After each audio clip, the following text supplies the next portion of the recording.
Hi guys, എല്ലാവർക്കും ഞങ്ങളുടെ ചാനലിലെ പുതിയൊരു വീഡിയോയിലോട്ട് ഹാർദവമായ സ്വാഗതം. അപ്പോൾ ദേ ഇപ്പോൾ മാങ്ങ സീസണൊക്കെ അല്ലേ, അപ്പോൾ കുറച്ചധികം മാങ്ങ കിട്ടിയിട്ടുണ്ട് കേട്ടോ. അപ്പോൾ മാങ്ങ അച്ചാർ എങ്ങനെയാണ് ഉണ്ടാക്കുന്നതെന്ന് നമുക്ക് നേരെ കണ്ടിട്ട് വന്നാലോ. അപ്പോൾ ഞങ്ങളുടെ വീഡിയോ ആദ്യമായിട്ട് കാണുന്നവരാണെങ്കിൽ ഇഷ്ടപ്പെടുകയാണെങ്കിൽ ലൈക്ക് ചെയ്യാനും ഷെയർ ചെയ്യാനും സബ്സ്ക്രൈബ് ചെയ്യാനും ഒന്നും മറന്നു പോരുത് കേട്ടോ. ഞാൻ അങ്ങോട്ടും ഇങ്ങോട്ടും നോക്കണമെന്ന് നിങ്ങളൊക്കെ ഒന്നും തോന്നരുത് കേട്ടോ. ക്യാമറ എവിടെയാണെന്ന് അറിയാൻ പാടില്ലാണ്ട് അങ്ങോട്ടും ഇങ്ങോട്ടും നോക്കുന്നതാണ് കേട്ടോ.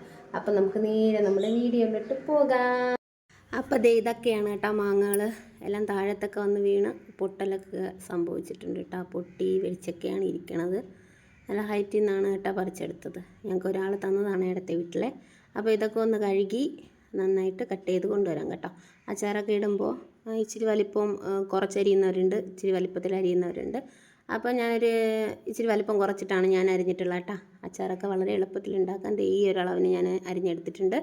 ഇനി ഇതിലോട്ട് കുറച്ച് ഉപ്പിട്ടിട്ട് ഒരു അരമണിക്കൂർ നമുക്ക് വെച്ചിരിക്കാം കേട്ടോ. അരമണിക്കൂർ റെസ്റ്റ് ചെയ്ത് വെക്കുമ്പോഴത്തേക്ക് നല്ലതുപോലെ ഇതിൽ ഉപ്പൊക്കെ പിടിച്ച് അടിപൊളിയായിട്ടുണ്ടാവും. ഇതിൽ നിന്ന് കുറച്ച് വെള്ളമൊക്കെ ഇങ്ങനെ ഊർന്ന് വന്നിട്ടുണ്ടാവും കേട്ടോ.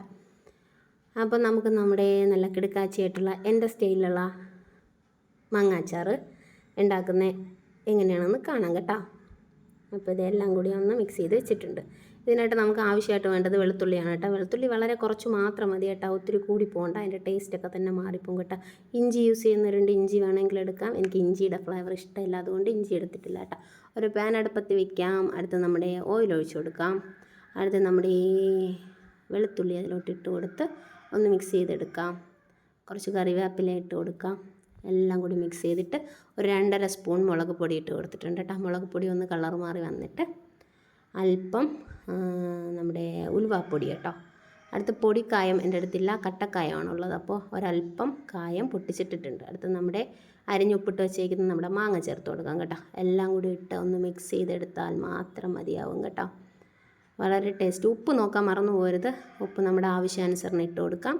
എരിവ് കുറച്ചോ കൂടുതലോ നിങ്ങളുടെ ഇഷ്ടത്തിന് ചേർക്കാം കേട്ടോ. നമുക്കിവിടെ കുറച്ച് എരിവ് മതി, കുഞ്ഞുങ്ങളൊക്കെ കഴിക്കുന്നതാണ്. അപ്പോൾ അവസാനമാകുമ്പോൾ ഞാനൊന്ന് നമ്മുടെ വറ്റൽമുളകൊക്കെ ഒന്ന് കടുതാളിച്ച് ചേർക്കുന്നുണ്ട് കേട്ടോ. നമുക്ക് ആദ്യവും വറ്റൽമുളകിട്ട് കടുപൊട്ടിച്ചൊക്കെ എടുക്കാം, അവസാനവും ചേർക്കാം. അതൊക്കെ ഓരോരുത്തരുടെ ഇഷ്ടമാണ് കേട്ടോ. അപ്പോൾ ഞാൻ അവസാനമാണ് അതിൽ കടുതാളിച്ച് ചേർക്കുന്നത്. അപ്പോൾ വളരെ എളുപ്പമാണ് ഈ അച്ചാർ ഉണ്ടാക്കാൻ. കൊച്ചു പിള്ളേർക്ക് വരെ വളരെ എളുപ്പത്തിൽ ഉണ്ടാക്കും കണ്ട. കടുവൊക്കെ പൊട്ടുന്ന പൊട്ട് കണ്ട.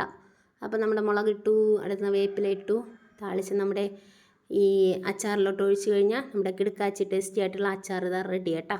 അപ്പോൾ വളരെ എളുപ്പത്തിലും ടേസ്റ്റി ആയിട്ടൊക്കെ ഉണ്ടാക്കാൻ പറ്റുന്ന അച്ചാറാണ്. എല്ലാവരും ഒന്ന് ട്രൈ ചെയ്ത് നോക്കണം. അപ്പോൾ ഇതുപോലുള്ളൊരു നല്ല കിടുക്കാച്ചി വീഡിയോ ആയിട്ട് വരുന്നത് വരേക്കും താങ്ക്സ് ഫോർ വാച്ചിങ്. ബൈ.